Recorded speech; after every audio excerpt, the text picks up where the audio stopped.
जागा आणि तेच गाव जिथे महाराष्ट्राचे लाडके उपमुख्यमंत्री अजित पवार विमान अपघातात गेले।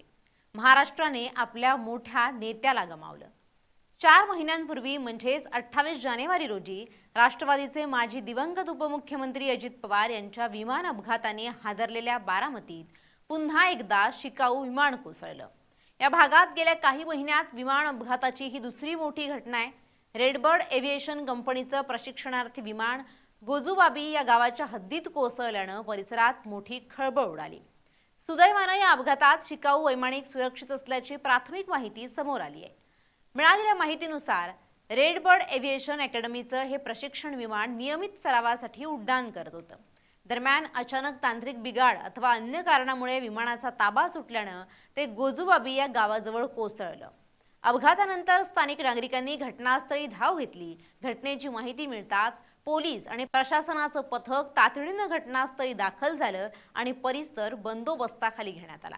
या अपघाताचं नेमकं कारण अजून स्पष्ट झालेलं नाहीये। तांत्रिक बिघाड, हवामान किंवा मानवी चूक यापैकी कोणत्या कारणामुळे विमान कोसळलं याचा तपास सध्या सुरू करण्यात आलाय। नागरी विमान वाहतूक विभागाकडून याची चौकशी होण्याची शक्यता आहे।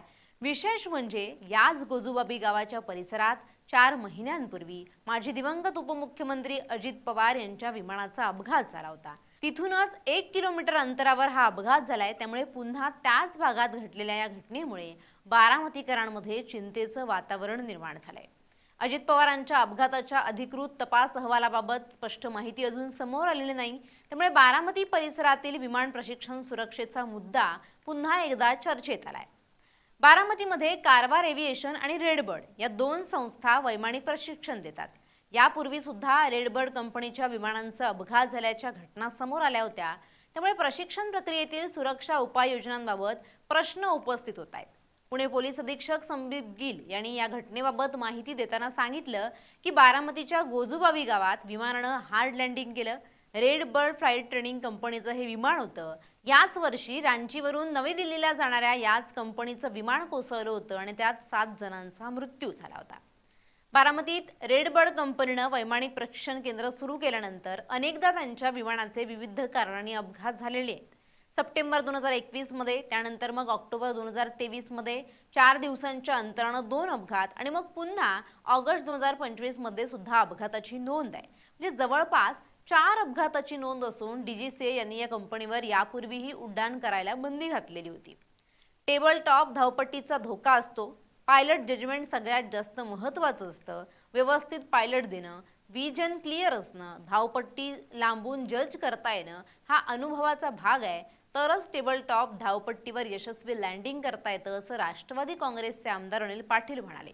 आज बारामतीत काय झालं, टेक्निकल अडचणी धावपट्टीमुळे झालं की कशामुळे यावर मी बोलू शकत नाही। जोपर्यंत डीजीसीए विमान कंपन्या बोलत नाहीत तोवर मी बोलणं योग्य नाही असं यावेळी अनिल पाटील म्हणाले।